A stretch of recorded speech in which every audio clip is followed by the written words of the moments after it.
السلام عليكم ورحمة الله تعالى وبركاته. الحمد لله. அன்புக்கும் இணையத்திற்கும் உரிய அல்லாஹுவின் நல்லடியார்களே, அருமை சோதரர்களே, அல்லாஹுடைய அளப்பெரும் கருணையினால் நாள்தோறும் சில நல்ல விஷயங்களை அறிந்து வருகின்றோம். அந்த அடிப்படையிலே அனஸ் இப்னு மாலிக் ரலியல்லாஹு தஆலா அன்ஹு மற்றும் அபூ ஹுரைரா ரலியல்லாஹு தஆலா அன்ஹுமா இந்த இரண்டு பேருமே அறிவிக்கின்ற ஒரு ஹதீஸ், அஸ்ஸில்சிலத்துல் ஸஹீஹா என்ற கிதாபினுடைய 1802வது ஹதீஸாக பதிவு செய்யப்படுகிறது. பஸார், தபரானி போன்ற நூல்களில் இந்த ஹதீஸ் பதிவு செய்யப்பட்டிருக்கிறது. ஹஜ்ரத் ரசூலுல்லாஹி ஸல்லல்லாஹு அலைஹி வஸல்லம் சொன்னார்கள், ஸலாசுன் முஹ்லிகாத்துன் வ ஸலாசுன் முன்ஜியாத்துன். மூன்று விஷயங்கள் உங்களை அழித்து விடக்கூடியது, மூன்று விஷயங்கள் உங்களுக்கு வெற்றியையும் ஈடேற்றத்தையும் பெற்றுத் தரக்கூடியதாக பெருமானார் சொன்னார்கள். அழிக்கின்ற மூன்று விஷயங்கள் என்ன? பெருமானார் சொன்னார்கள், ஷுஹுன் முதாவுன், வழிபடப்படும் கஞ்சத்தனம் என்பதாக சொன்னார்கள். கஞ்சத்தனம் என்பது ஒரு மனிதனை அழித்துவிடும் என்பதாக பெருமானார் சொன்னார்கள். இந்த விளக்கம் உங்களுக்கு நேற்றைய தினம் சொல்லப்பட்டிருக்கிறது. ஹதீஸ் ஷரீஃபிலே கூட ஹஜ்ரத் ரசூலுல்லாஹி ஸல்லல்லாஹு அலைஹி வஸல்லம் கூறியதாக முஸ்லிம் ஷரீஃபிலே ஒரு ஹதீஸ் வருகிறது, இத்தகு ஷுஹ், கஞ்சத்தனத்தை விட்டும் நீங்கள் தவிர்ந்து கொள்ளுங்கள். ஃபஇன்ன ஷுஹ அஹ்லக மன் கான கப்லக்கும். கஞ்சத்தனம் என்பது உங்களுக்கு முன்னுண்டான சமுதாயத்தை அழித்திருக்கின்றது. ஹமலகும் அலா அன்சபிகு திமாபாதம். அதிலே சில பேருடைய கொலைக்கு அது காரணமாக இருந்திருக்கிறது. அவர்களுக்கு எது ஹராமாக இருந்ததை ஹலாலாக ஆக்குவதற்கு காரணமாக இருந்ததாக பெருமானார் சொன்னார். கஞ்சத்தனம் என்பது கொலைக்கும் பாவங்களுக்கும் அது காரணமாக இருந்ததாக பெருமானார் சொன்னார். சரி, இரண்டாவதாக பெருமானார் சொன்னார்கள், வஹவன் முத்தபாவும், பின்பற்றக்கூடிய மனோ இச்சை என்பதாக சொன்னார். மனோ இச்சைகளை பின்பற்றுகிற நேரத்திலே ஒரு மனிதன் அழிந்து போகிறார். இந்த உலகத்திலும் பார்க்கிறோம், மன இச்சையின்படி வாழக்கூடியவர்கள் அழிந்து போவதை நாம் காணுகின்றோம். எனவேதான் அல்லாஹ் தஆலா ஹஜ்ரத் தாவூத் அலைஹிஸ்ஸலாமுக்கு அல்லாஹ் உத்தரவிட்டார், வலா தத்தபீல் ஹவா, மனோ இச்சையை நீங்கள் பின்பற்றாதீர்கள் என்று சொன்னால் ஃபயுதில்லுக சபீலில்லாஹ், அது உங்களை அல்லாஹ்வுடைய வழியை விட்டு உங்களை வழிகேட்டில் ஆழ்த்திவிடும் என்று சொல்லி அல்லாஹ் தஆலா தாவூத் அலைஹிஸ்ஸலாமுக்கு உத்தரவிட்டார். மூன்றாவதாக வயஜாபுல் மரீ பினஃப்ஸிஹி, ஒரு மனிதன் தன்னை தானே வியப்பாக ஆச்சரியமாக பார்க்குதல்.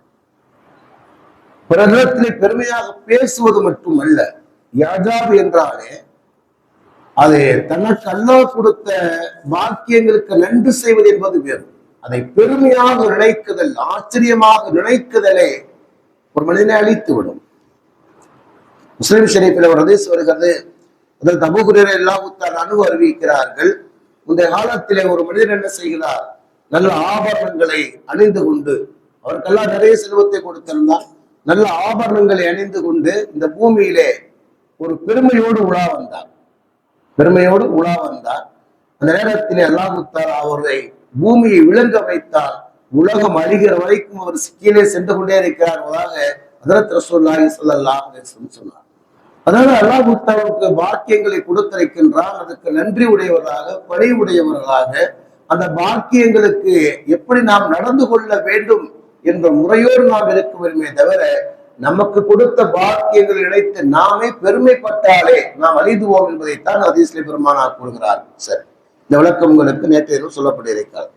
அடுத்ததாக ஹஜ்ரத் ரசூலுல்லாஹி ஸல்லல்லாஹு அலைஹி வஸல்லம் அவர்கள் இந்த ஹதீஸின் தொடரிலே சொன்னார்கள், வஸலாசுல் முன்ஜியாத்தும், 3 விஷயங்கள் உங்களுக்கு வெற்றியை பெற்று தரக்கூடியதாக பெருமானார் சொன்னார். 3 விஷயங்கள் உங்களுக்கு வெற்றியை பெற்று தரக்கூடியதாக பெருமானார் சொன்னார். முதலாவதாக சொன்னார்கள், ஹஷியத்துல்லாஹி ஃபிஸ் சிர்ரி வல் அலானியா. ஹஷியத்துல்லாஹி ஃபிஸ் சிர்ரி வல் அலானியா, ரகசியமாகவும் பகிரங்கமாகவும் அல்லாஹ்வை அஞ்சுதல் என்பதாக சொன்னார்கள். ரகசியமாக இருந்தாலும் சரி, பகிரங்கமாக இருந்தாலும் அல்லாஹ்வுடைய அச்சம் என்பது ஒரு மனிதனுக்கு வெற்றியை பெற்று தரக்கூடியது. என்று சொன்னால், இறையச்சம் ஒரு மனிதனுடைய வாழ்க்கையில வந்து விட்டது என்று சொன்னால், அதை இறையச்சம் எப்படி பெருமானார் சொன்னார்கள், பகிரங்கமாக இருக்க நேரத்தில் எப்படி நாம் அல்லாஹ்வை அஞ்சுகின்றோமோ அது போன்று தனியாக இருக்க நேரத்திலேயே நாம் அல்லாஹ்வை அஞ்சுகிறோம் என்று சொன்னால் அது வெற்றியை பெற்று தரக்கூடியது. என்ன வெற்றியை பெற்று தரக்கூடியது என்று சொன்னால், இந்த உலகத்திலே அவர் பாவங்களை விட்டும் தன்னை தற்காத்துக் கொள்கின்றார். பாவங்களை விட்டும் தன்னை தற்காத்துக் கொள்கின்றார். எல்லா வகையான வணக்கங்களையும் அவர் செய்யக்கூடியவராக இருக்கிறார். அப்ப வணக்கங்களை செய்கிற நேரத்திலே, பாவங்களை விட்டு தற்காத்துக் கொள்கிற நேரத்திலே அவர் வெற்றி என்ன செய்வார், அவர் வெற்றி பெற்றவராக இருக்கிறார் என்பதிலே எந்த ஆச்சரியமான ஒரு விஷயம் இல்லை.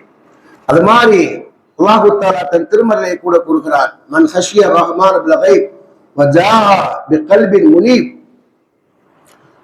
சொர்க்கவாதிகளுக்கு அல்லாஹ் தஆலா அடையாளத்தை பற்றி கூறுகிற நேரத்தில் அல்லாஹ் தஆலா கூறுகின்றான், யார் ரகசியமாக அல்லாஹ்வை அஞ்சுகிறார்களோ மற்றும் அவனை முற்றிலும் நோக்கி இதயத்துடன் வருகிறார்களோ, தன்னுடைய இதயத்தை அல்லாஹ்விடத்திலே சமர்ப்பணம் செய்து தன்னுடைய உள்ளத்தை முற்றிலும் அல்லாஹ்வுக்காக வேண்டி ஒப்படைத்து விடுகின்றார்களோ, இவர்கள் சொர்க்கவாதிகள் அல்லாஹ் தஆலா கூறுகிறார். முதலாவதாக பெருமானார் சொன்னாங்க, ரகசியமாகவும் பகிரங்கமாகவும் யார் அல்லாஹ்வை அஞ்சுகின்றார்களோ இவர்கள் வெற்றியாளர் என்று பெருமானார் கூறுகிறார்கள். இரண்டாவதாக பெருமானார் சொன்னாங்க, வறுமையிலேயும் செழுமையிலேயும் நடுநிலையோடு நடந்து கொள்ளக்கூடியவர்களாக பெருமானார் சொன்னார். வாழ்க்கையிலே நடுநிலை என்பது மிக முக்கியமானது. அதாவது வசதி வருகிறது என்பதற்காக வேண்டி ஆடவும் கூடாது, வறுமை வந்துவிட்டது என்பதற்காக வேண்டி வாழவும் கூடாது. வாழ்க்கையில எல்லா நிலையும் ஏற்றத்தாழ்வு தான் செய்யும். ஒரு காலத்துல நம்ம எவ்வளவு காசுகளை பார்த்திருப்போம். ஒரு காலத்துல பாத்தீங்கன்னா காசு வந்து எண்ணி செலவு பண்ற மாதிரி இருக்கு. நீ டீ குடிப்போமா வேணாமா, இன்னைக்கு கறி வாங்குவோமா வேணாமா. வாழ்க்கையில எந்த மனிதனாக இருந்தாலும் சரி, மேல வந்துகிட்டு இருந்தவனும் கிடையாது, கீழே வந்து இருந்தவனும் கிடையாது. வாழ்க்கை வந்துட்டு ராட்டணம் மாதிரி. ராட்டணத்துல என்ன செய்வோம், மேல போறோம் கீழே வருவோம், கீழே வருவோம் மேல போவோம். எவ்வளவு நாளைக்கு மேல நிற்போம், எவ்வளவு நேரம் மேல நிற்போங்கிறது தெரியாது, எவ்வளவு நாளைக்கு கீழே நிற்போங்கிறது தெரியாது. கீழே ஒரு தட்டுல உள்ளவன் கீழே வந்து இறங்குறான், ஒரு செட்டு இறங்குது, அடுத்த செட்டு ஏறதுனா அது வரைக்கும் நம்ம மேல நிக்கிற மாதிரி இருக்கும். அதே மாதிரி பாத்தீங்கன்னா என்ன செய்வான், நம்ம கீழே இறங்கக்கூடிய ஒரு சூழல் வரத்தான் செய்யும். இப்ப உலகத்தை அல்லாஹ் தஆலா என்ன செய்யறான், ஏற்றத்தாழ்வாகத்தான் அல்லாஹ் தஆலா வைத்திருக்கிறான். அப்ப எல்லா நிலையிலுமே நடுநிலையோடு இருக்கிறது பெருமானார் சொன்னார். அப்படின்னா என்ன அர்த்தம் அப்படின்னா, வசதி வருகிற நேரத்திலே அவன் ஆடக்கூடாது, அவர் வரம்பு மீறியவனாக இருக்கக்கூடாது. ஏன்னு அல்லாஹ் கூறுவான் இல்லையா, இன்னல் இன்சான மனிதனுக்கு எப்போது வசதிகள் வருகிறதோ அவன் வரம்பு மீறுகின்றான். நமக்கு அல்லாஹ் தஆலா வசதியை கொடுத்துட்டோம் அப்படின்னு என்ன செய்யறது, ஆடம்பரமாக இருக்கக்கூடாது. தேவைக்கு செலவு செய்வது தப்பல்ல, ஆடம்பரங்கள் அனாவசியமான ஒரு செலவுகள். ஒரு திருமணம் முடிந்தது, ஒரு அந்த மகல்லாவுடைய பெரிய ஒரு கோடீஸ்வரர் வீட்டு திருமணம் முடிச்சு, அடுத்த நாள் அவர் அஜத்தை சந்திக்கிறார். அதுதான் நம்ம நடந்த நிகழ்வு திருச்சியிலே தான். அது நம்ம திருமணிக்கு நல்லா இருந்துச்சு, நல்லா இருந்தாங்க, சிறப்பா இருந்துச்சு. ஆனா கொஞ்சம் ஆடம்பரங்கள் கொஞ்சம் அதிகம், கொஞ்சம் குறைத்து கொண்டா நன்றாக இருக்கும். சரியா? அதுக்கு அவர் சொன்னார், அதுல உங்க வீட்டு கல்யாணத்தை மாதிரி என் வீட்டு கல்யாணத்தை நடத்த முடியுமா, இது தேவையா பண்ண கேட்டாரு. கேட்கறது தேவையில்லை. சரி கேட்டா என்ன சொல்லுவாங்க, நிக்காஹ் நல்லா இருந்துச்சு. இன்னைக்கு என்ன, இன்னைக்கு வந்து ஆடம்பர செலவுகள். இன்னைக்கு பாத்தீங்கன்னா சொல்ற மாதிரி நிக்காஹ்னாலே நம்ம கார சாப்பாடு சாப்பிட்டு தேவையில்லை. போய் உட்கார்ந்தா சரி, டீயில இருந்து ஐஸ்கிரீம்ல இருந்து என்னென்ன இருக்கோ எல்லா வகையும், ஃப்ரூட்ஸ் வேற என்னென்ன டிசைனே இருக்கு. அங்க போய் சாப்பிட்டோன்னு என்ன சொல்லுவா, டாக்டர் சொல்றாங்க பிரியாணி சாப்பிட்டோட ஐஸ்கிரீம் சாப்பிட்டாலே கொலஸ்ட்ரால் வரும், கொலஸ்ட்ரால் வரும். எனக்கு டீ வேணுமா, அது வேணுமா, ஃப்ரூட்ஸ் வேணுமா, என்னென்ன இதோ ஒரு கல்யாணத்துல பேர்ல எல்லா வரிசையும் ஆளுக்கு ஒரு இளநீ. சரி, என்ன கேட்டா இன்னைக்கு மனிதனுக்கு வசதி வருகிற நேரத்தில் அவர் வரவும் இருக்கிறார். அவர் போய் கேட்கிறாரு, அது சொல்றாரு, நல்லா இருந்துச்சு சார், கொஞ்சம் செலவுகள், கொஞ்சம் ஆடம்பரங்கள், கொஞ்சம் கொஞ்சம் செலவுகள் ஜாஸ்தி. அப்ப ஆடம்பரங்களும் சொல்லாம கொஞ்சம் செலவுகள் கொஞ்சம் அதிகம், கொஞ்சம் குறைச்சிருந்தா நல்லா இருக்கு அப்படித்தான். எத்தனை நிக்காகல இவ்வளவு உணவுகள் வீணாக்கப்படுகிற தெரியுமா? ஒரு புகைப்படத்தை ஒருவன் எழுதியிருந்தான். திருமண மண்டபத்திலே எடுக்கப்படாத புகைப்படம் அப்படின்னு சொல்லிட்டு ஒரு என்ன செய்யும் அப்படின்னா ஒரு போட்டோ போட்டிருந்தோம். என்ன அந்த சாப்பாடு வந்து வேஸ்ட் ஆகி குற்றாங்களா இல்லையா? பாத்தீங்கன்னா அவ்வளவு உணவு. யோசிச்சு பாருங்க, நம்மை போன்ற மக்கள் காசாண்டிலே உணவுக்கு இல்லாம அவ்வளவு கஷ்டப்படுறாங்க. எல்லாருக்கும் எவ்வளவு கொடுத்துருக்கா இன்னைக்கு, அவ்வளவு ஆடம்பரங்கள். அவ்வளவு இது எவ்வளவு பெரிய கொடுமைன்னு கேட்டா, இதுல ஆடம்பரங்கள் செலவு செய்யறவங்க எல்லாமே மற்ற நல்ல காரியத்துல செலவு செய்யறாங்கன்னா அது இல்லை. ரெண்டு வகை இருக்கும். சில பேரு நல்ல காரியத்தையும் செலவு பண்றாங்க, தன்னுடைய பெருமையை காண்பிக்கிறதுக்கே இன்னைக்கு நிக்காக ஆகி போடும். இப்படி சில பேரை பார்த்திருக்கேன். வர கஞ்ச அந்த ஆளு செய்வாரு, அவ்வளவு ஒரு கஞ்சமான ஆள் அப்படின்னு. நிக்காகுல வச்சிருந்தாங்க பாருங்க, சிக்கல்ல எத்தனை வெரைட்டிஸோ அது குறிச்சா மட்டன்ல இருந்து எல்லாம் அவ்வளவு வெரைட்டிஸ். அப்படியே அவ்வளவு வெரைட்டிஸ், அவ்வளவு சாப்பாடு, அவ்வளவு மீன் வரை ஒரு எவ்வளவுதான் சாப்பிட முடியும்? சரி, சாப்பாடுதான் வைக்கிறாங்களே, வைக்கிறதுனால வந்து ஒழுங்கா கேட்டு வைக்கிறான் அப்படின்னா சரச்சரச்சன்னு வச்சு விட்டு போயிட்டே இருப்பான் அப்படின்னு.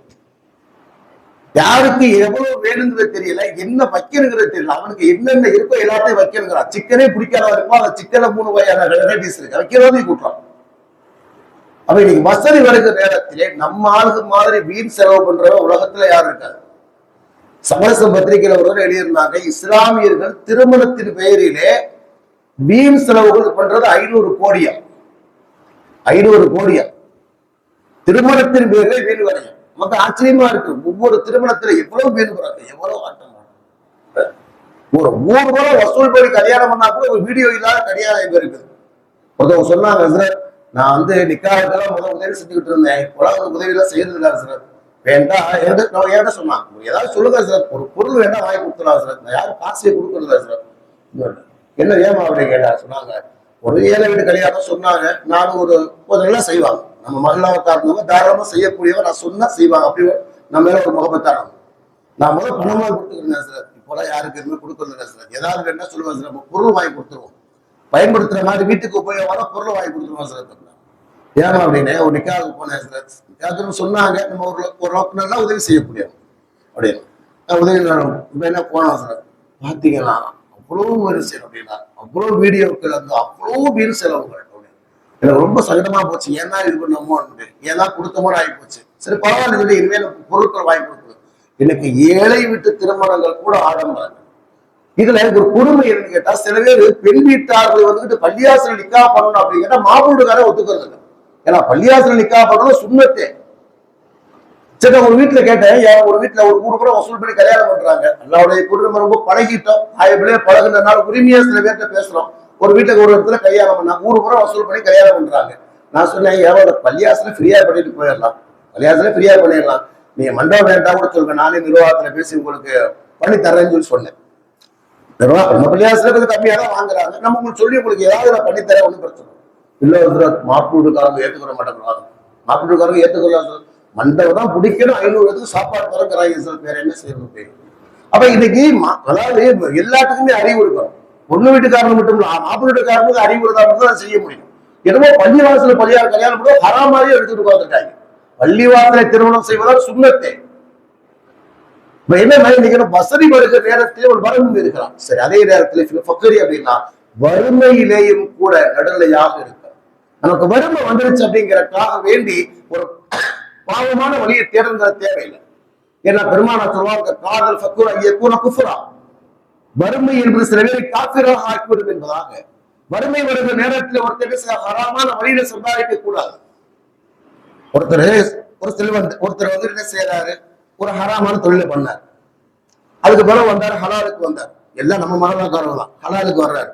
ஹலால் வந்து கொஞ்சம் நஷ்டமாயிருச்சு, ஏன்னா அந்த தொழிலை பத்தி வந்து தெரியல, நஷ்டமாயிரு, மறுபடியும் ஹராமுக்கு போயிட்டார். நீ மனிதனுடைய மனநிலை என்ன, நான் எதுல போனாலும் எனக்கு என்ன செய்ய வருமானம் வந்துடணும், அவ்வளவுதான் முடிஞ்சு போச்சு. ஒரு வேலை வந்துட்டு அவருக்கான வறுமை வந்து விட்டதுன்னு சொன்னா ஹராமுக்கு போயிடுவாங்க. அதே இளைஞர் பெருமானா ஐயா சொன்னாங்க, வறுமை வருகிற நேரத்திலுமே வசதி வருகிற நேரத்தில் நடுநிலையாக நடந்து கொள்வது. மூன்றாவதாக பெருமானா சொல்லுவாங்க, அது சில கலபிதான், நீங்கள் மகிழ்ச்சியாக இருந்தாலும் கோபத்தில் இருந்தாலும் நீதமோடு நடந்து கொள்ளுதல். இது யாருக்கு அப்படின்னா பஞ்சாயத்து பண்ணக்கூடியவங்க. பஞ்சாயத்து பண்ணக்கூடியவங்க எப்படி இருக்கணும் அப்படின்னா, ஒருவரை நமக்கு பிடிக்கிறது, ஒருவரை நமக்கு பிடிக்கல, நமக்கு பிடித்தாலும் சரி பிடிக்காமல் இருந்தாலும் சரி, தனிப்பட்ட விஷயங்கள், அது தனிப்பட்ட விஷயங்கள். ஒரு பிரச்சனை என்பதாக வருகிற நேரத்திலே இரண்டு பேருக்கு நடுநிலையாக நடந்து கொள்ள வேண்டும். எது உண்மையோ எது நியாயமோ அதை இருக்கணும். ஒருத்தரை பிடிக்கிறது என்பதற்காக வேண்டி அவருக்கு சாதகமாக தீர்ப்பளிக்குதலோ, ஒருவரை பிடிக்கவில்லை என்பதற்காக அநீதியாக தீர்ப்பளிப்பதை மார்க்கத்துறை செய்கின்றது. அல்லாஹ் தஆலா தன் திருமறையிலே சொல்வான், சூரத்து மாயிதாவின் 8வது வசனம், வலா எஜ்ரிமன்னக்கும் ஷரான கௌமின் அலா அல்லா தஅதிலு. ஒருவரின் மீது, ஒரு கூட்டத்தாரின் மீது நீங்கள் கொண்டிருக்கின்ற வெறுப்பு அவருக்கு அநீதியாக தீர்ப்பளிக்கும்படி உங்களை தூண்டிவிட வேண்டாம். ஒருவர் நமக்கு பிடிக்காது, ஒரு ஆள் நமக்கு ஏற்கனவே பிடிக்காது, ஆனா என்ன செய்ய, ஒரு பிரச்சனை வந்துட்டாரு, நம்ம என்ன செய்வோம், பிடிக்காத வந்து ஒரு பஞ்சாயத்துல விட்டோம்னா வந்தான்னு வைக்க யோசிப்பான், வாடா மாப்பிளவா இன்னைக்கு வந்துட்டாங்க, நம்மகிட்ட மாட்டினாண்டா, இன்னைக்கு நம்ம சொல்றோதான் என்ன செய்யறது, நம்ம சொல்றோம் அவருக்கு வேணுமென்றே அநீதியாக தீர்ப்பளிக்கப்படுகிறது. அதே மாதிரி ஒருவரை பிடிக்கிறது என்பதற்காக வேண்டி ஒண்ணும் இல்ல, நான் ஒரு பள்ளியில இல்லாம இருந்தேன், அந்த பள்ளியில வந்து ஒரு என்ன செய்வாங்க, தீர்ப்பு எப்படி சொல்லக்கூடும், இந்த முக்கியஸ்தர்ல போய் முக்கியமான ஒருத்தர் இருந்தார், அதாவது வந்து அவர் தலைவர் இல்லை, ஆனா நிர்வாகமே அவர் கண்ட்ரோல் தான் இருக்கும். ஏன்னா அவர் சொல்றத எல்லாமே கேட்பாங்க. சில பேர் அந்த மாதிரி உட்கார்ந்து இருப்பாங்க, நிலநூலக தாதா மாதிரி இருப்பாங்க. அவரை போய் முதல்ல போய் பார்த்து, ஹாஜியார நீங்க தான் பண்ணி கொடுக்கணும் ஹாஜியாரு சொல்லிட்டா போதும், அவர் சொல்றதும்.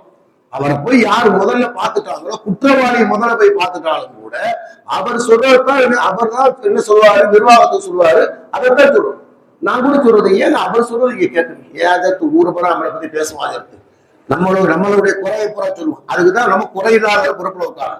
நம்ம வண்டவாளம் போல அவனுக்கு தெரிஞ்சு என்ன சொல்லுவான், என்ன அவனை பத்தி தெரியாத நம்ம எல்லாத்துக்கும் சொல்லுவான். இதுக்கு பயந்துகிட்டே என்ன செய்யுது அப்படின்னா, அவனுக்கு சாதகமாக இவங்க தீர்ப்பளிக்குது. பெருமானார் சொன்னார்கள், 3 விஷயங்கள் மனிதனுக்கு என்ன செய்யறது, வெற்றியை பெற்றுத்தர. ஒன்று, ஹஷியத்துல்லாஹ் ஃபி சிர்ரி வல் அலானியா, ரகசியமாகவும் பகிரங்கமாகவும் அல்லாஹ்வை அஞ்சுதல். இரண்டாவதாக சொன்னார்கள், வறுமையிலே இருந்தால் வசதியாக இருந்தால் நடுநிலையாக நடந்து கொள். மூன்றாவதாக பெருமானார் சொல்லுவாங்க, ஒருத்தர் மீது நீ கோபமாக இருந்தாலும் சரி, நேசமாக இருந்தாலும் சரி, நீதமாக தீர்ப்பளி, நீதமாக நடந்து கொள் என்பதாக பெருமானார் சொன்னார்கள். கேட்டதை பிறவிக்க அல்லாஹ் அல்ஹம்துலில்லாஹ் சுப்ஹான ரப்பிக சுப்ஹானல்லாஹ் அஷ்ஹது அல்லா இலாஹ இல்லா அன்த அஸ்தக்ஃபிருக வ அத்தூபு இலைக். சுப்ஹான ரப்பிக ரப்பில் இஸ்ஸத்தி அம்மா யசிஃபூன் வ ஸலாமுன் அலல் முர்ஸலீன்.